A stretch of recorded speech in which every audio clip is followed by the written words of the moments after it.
نحمده ونصلي على رسوله الكريم اما بعد فاعوذ بالله من الشیطان الرجیم بسم اللہ الرحمن الرحیم رب اشرح لي صدری ويسر لي امری واحلل عقدۃ من لسانی یفقهوا قولی ربی زدنی علما اللہم فقہنا فی الدین آمین یا رب العالمین۔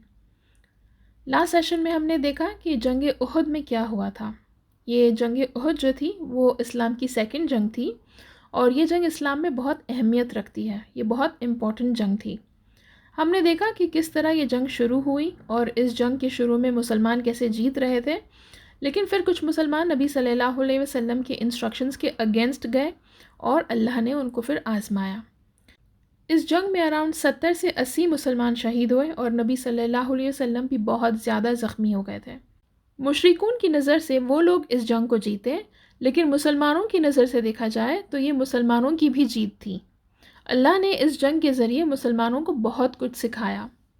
تو ہم نے لاسٹ سیشن کے اینڈ میں دیکھا کہ نبی صلی اللہ علیہ وسلم اور مسلمان احد کے پہاڑ پر چڑھ گئے تھے، اور وہاں ایک چھوٹے سے کریوس میں ریسٹ کیے، یعنی وہ پہاڑوں کے بیچ چھوٹی سی جگہ تھی، وہاں پر وہ لوگ ریسٹ کیے۔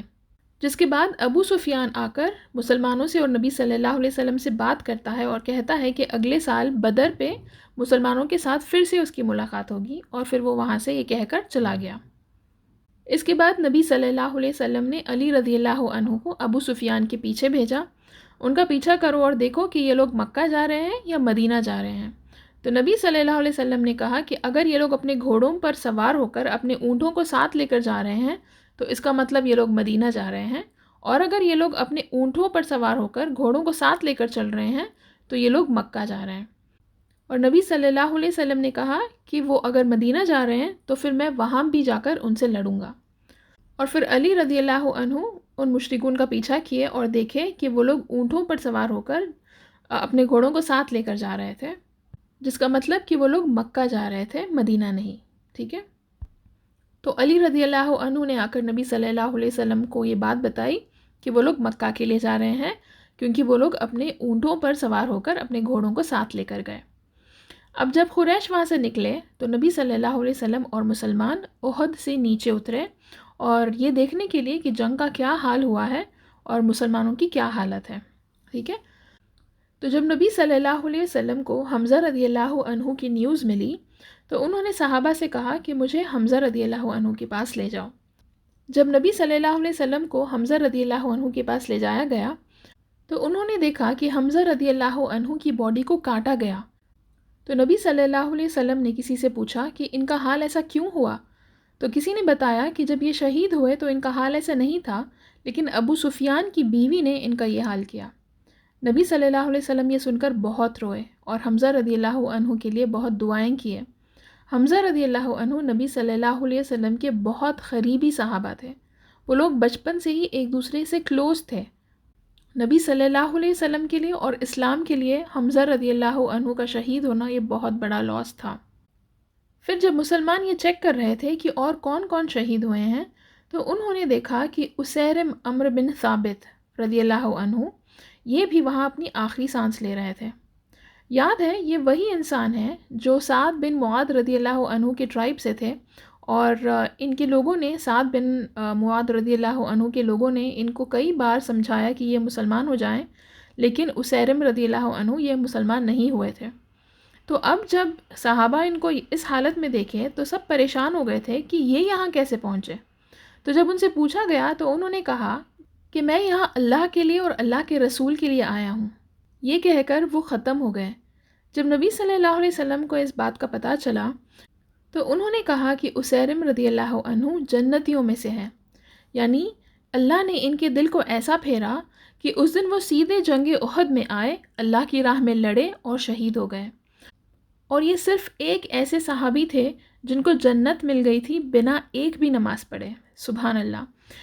یعنی اللہ نے ان کا دل پھیرا اور وہ سیدھے جنگ احد میں اللہ کی راہ میں لڑنے آ گئے اور یہاں پہ شہید ہو گئے، ٹھیک ہے۔ تو اس لیے یہ ایسے صحابی تھے جو بنا ایک بھی نماز پڑھے جنت میں داخل کیے جائیں گے۔ تو اب اس کے بعد کہا گیا ہے کہ کچھ مسلمان جو تھے وہ جو شہید ہو گئے تھے ان کو مدینہ لے گئے۔ تو نبی صلی اللہ علیہ وسلم نے کہا کہ ان کو واپس لے آؤ، جو لوگ شہید ہو گئے تھے، جو شہداء کو مسلمان مدینہ لے گئے تھے، تو نبی صلی اللہ علیہ وسلم نے مسلمانوں کو یہ آرڈرز دیے کہ ان شہداء کو واپس لے کر آؤ، کیونکہ نبی صلی اللہ علیہ وسلم نے کہا ہے کہ جو شہید جہاں پر اپنا دم توڑتا ہے اس کو وہیں دفنایا جاتا ہے، اس کو اسی حال میں دفنایا جاتا ہے بنا اس کا غسل کیے۔ اور پھر نبی صلی اللہ علیہ وسلم ہر خبر میں 2 سے 3 شہداء کو ایک ساتھ دفنائیں۔ نبی صلی اللہ علیہ وسلم نے مسلمانوں سے کہا کہ حمزہ رضی اللہ عنہ کے ساتھ عبداللہ بن جحش رضی اللہ عنہ کو دفناؤ، کیونکہ عبداللہ بن جحش رضی اللہ عنہ حمزہ رضی اللہ عنہ کے بھانجے تھے، ٹھیک ہے؟ لیکن ان کو دفنانے سے ہی پہلے حمزہ رضی اللہ عنہ کی بہن صفیہ وہ وہاں پر آئی اور وہ حمزہ رضی اللہ عنہ کو دیکھنا چاہتی تھی۔ نبی صلی اللہ علیہ وسلم نے مسلمانوں سے کہا کہ ان کو روکو، کیونکہ اگر وہ حمزہ رضی اللہ عنہ کو اس حال میں دیکھیں گی تو ان کو بہت تکلیف ہوں گی۔ لیکن جب ان سے یہ کہا گیا تو وہ نہیں مانی، انہوں نے حمزہ رضی اللہ عنہ کو دیکھنے کے لیے ضد کی، اور پھر جب وہ حمزہ رضی اللہ عنہ کو دیکھی تو ان کے منہ سے یہی دعا نکلی کہ ان للہ و انا الیہ راجعون، اور انہوں نے حمزہ رضی اللہ عنہ کی مغفرت کی دعا مانگی۔ ابن مسعود رضی اللہ عنہ نے کہا کہ ہم نے رسول اللہ صلی اللہ علیہ وسلم کو اتنا روتے ہوئے کبھی نہیں دیکھا جتنا وہ حمزہ رضی اللہ عنہ کی خبر پر کھڑ کر رو رہے تھے اور اللہ سے دعا مانگ رہے تھے۔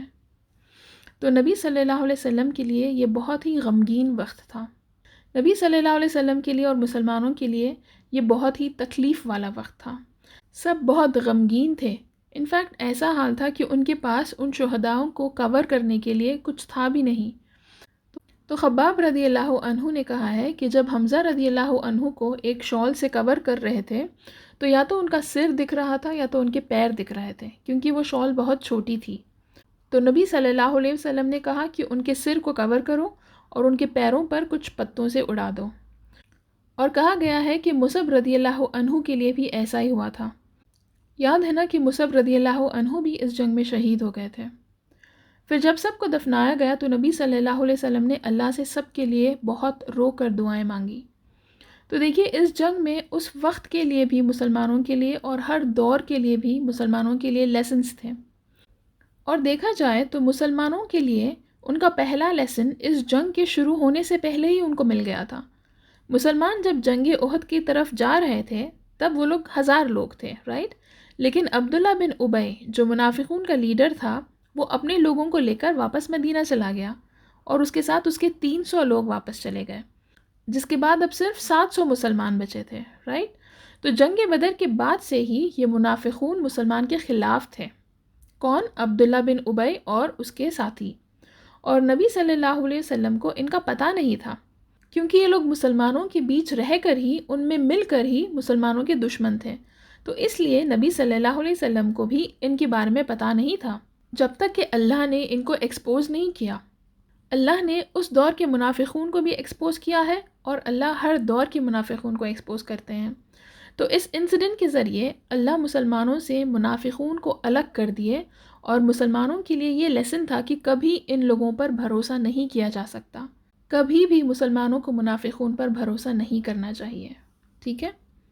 اب دوسرا لیسن یہ تھا کہ جب نبی صلی اللہ علیہ وسلم جنگ سے پہلے ہی یہ سمجھ گئے تھے کہ جبل عین سے دشمن کا خطرہ ہے، اسی وجہ سے وہ 50 مسلمانوں کو کلیئر انسٹرکشنز دے کر کھڑائے، اس کے باوجود بھی ان میں سے کچھ مسلمان وہاں سے اتر کر مال غنیمت اکٹھا کرنے آ گئے تھے، رائٹ؟ ان لوگوں نے نبی صلی اللہ علیہ وسلم کی بات نہیں مانی، ان کے انسٹرکشنز کے خلاف گئے، جس کی وجہ سے خالد بن ولید وہاں پر چڑھ گئے اور وہاں سے مسلمانوں پر وار کرنے لگے۔ تو یہ بھی مسلمانوں کے لیے ایک بہت بڑا لیسن ہے کہ اللہ کے اور اللہ کے رسول صلی اللہ علیہ وسلم کی بات کو مان کر چلیں گے تبھی مسلمان کامیاب ہو سکیں گے۔ اگر اللہ اور اللہ کے رسول صلی اللہ علیہ وسلم کی بات کو، ان کے آرڈرز کو نہیں مانیں گے تو پھر دنیا میں بھی اور آخرت میں بھی ناکام رہ جائیں گے۔ اور جنگ میں تو خاص طور پر اپنے لیڈر کے انسٹرکشنز کو فالو کرنا ہر سولجر کی ذمہ داری ہوتی ہے۔ وہ لوگ اپنے لیڈر کے انسٹرکشنز کو ڈس اوبے نہیں کر سکتے، اس کے باوجود بھی ان مسلمانوں نے اپنے لیڈر کی بات نہیں مانی، اپنے لیڈر کے انسٹرکشنز کے خلاف گئے۔ تو یہاں مسلمانوں کے لیے یہ لیسن تھا کہ اللہ کی اور اللہ کے رسول صلی اللہ علیہ وسلم کی اطاعت کرنا ضروری ہے، تبھی مسلمان کامیاب ہو سکتے ہیں۔ اب تیسرا لیسن یہ ہے کہ مسلمانوں کو کبھی بھی اوور کانفیڈنٹ نہیں ہونا چاہیے، یاد ہے نا جب نبی صلی اللہ علیہ وسلم مدینہ میں مسلمانوں سے یہ کہہ رہے تھے کہ قریش کو مدینہ آنے دینا چاہیے تاکہ مسلمان قریش سے مدینہ میں ہی رہ کر لڑیں تو یہ ان کے لیے بہتر ہوگا، لیکن مسلمانوں نے کیا کہا کہ ان کو قریش سے مدینہ کے باہر جا کر جنگ کرنا ہے۔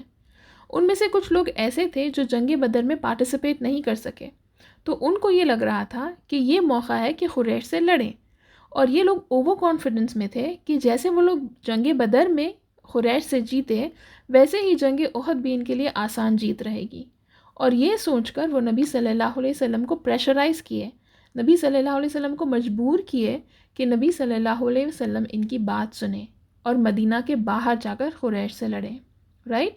جب بھی یہ لوگ نبی صلی اللہ علیہ وسلم کی بات نہیں مانے کیونکہ وہ لوگ اوور کانفیڈنٹ تھے، اس لیے ہمیں کہا گیا ہے کہ ہمیں کبھی بھی اوور کانفیڈنٹ نہیں رہنا چاہیے، کیونکہ جب ہم اوور کانفیڈنٹ ہوتے ہیں تو ہم دشمنوں کو سیریس نہیں لیتے، اور اوور کانفیڈنس سے کبھی بھی جیت حاصل نہیں ہوتی، ٹھیک ہے؟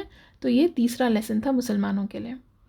اب فورتھ لیسن یہ تھا کہ اللہ مسلمانوں کو صرف اس لیے جیت نہیں دلائیں گے کیونکہ وہ لوگ مسلمان ہیں، ٹھیک ہے؟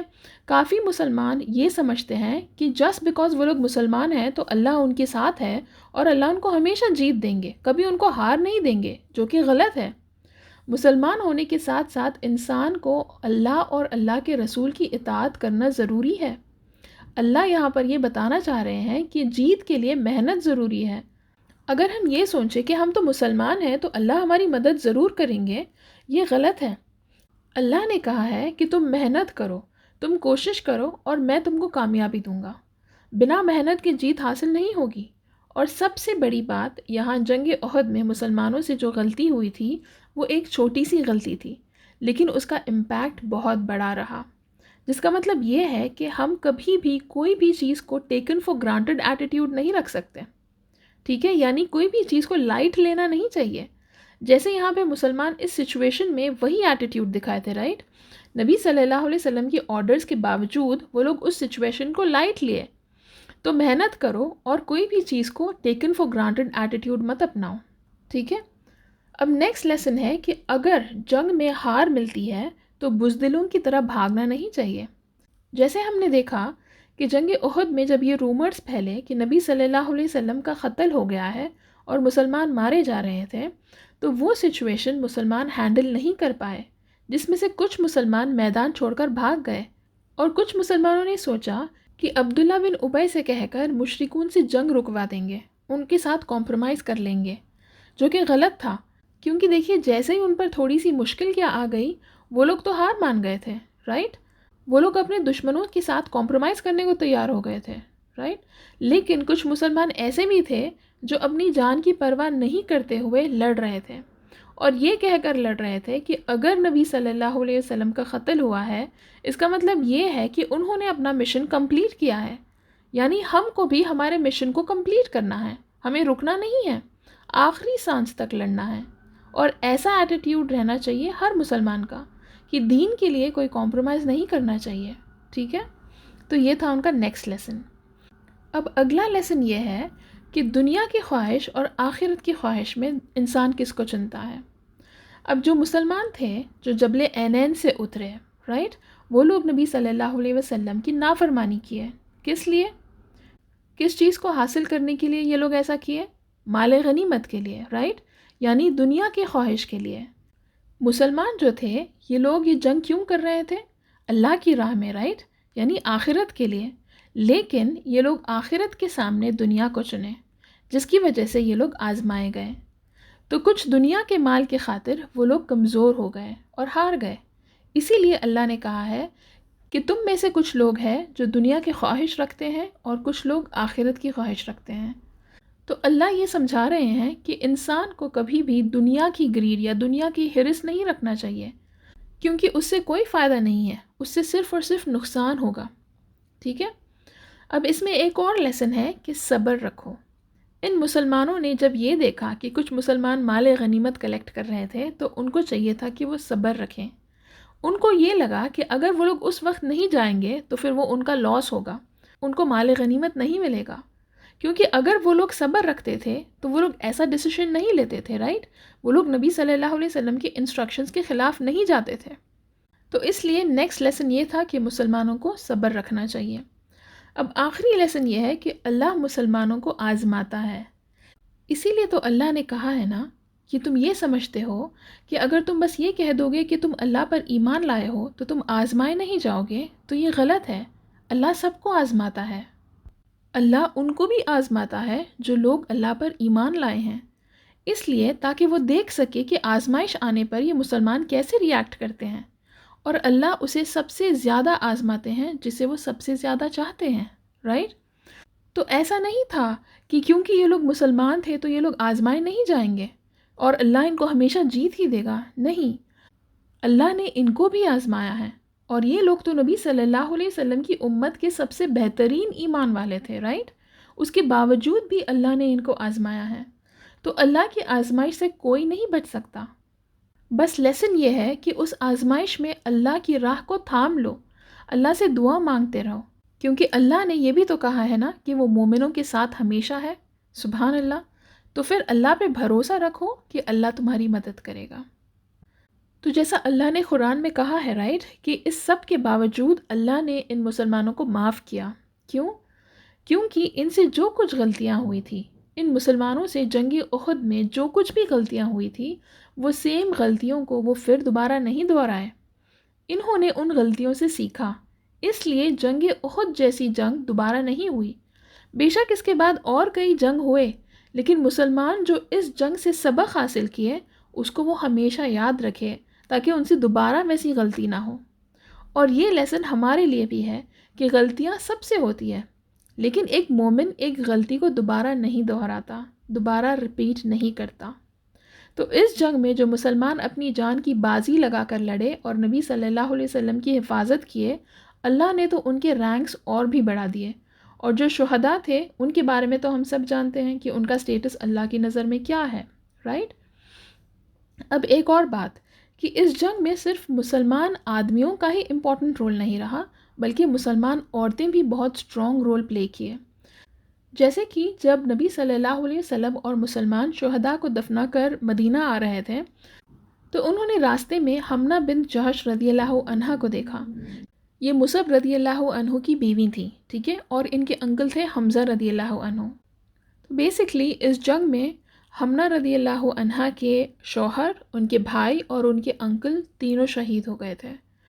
تو جب نبی صلی اللہ علیہ وسلم نے حمنہ رضی اللہ عنہا سے ان کے بھائی عبداللہ بن جہش کی خبر سنائی کہ وہ اس جنگ میں شہید ہو گئے، یہ سن کر انہوں نے صبر سے جواب دیا، انا للہ و انا الیہ راجعون۔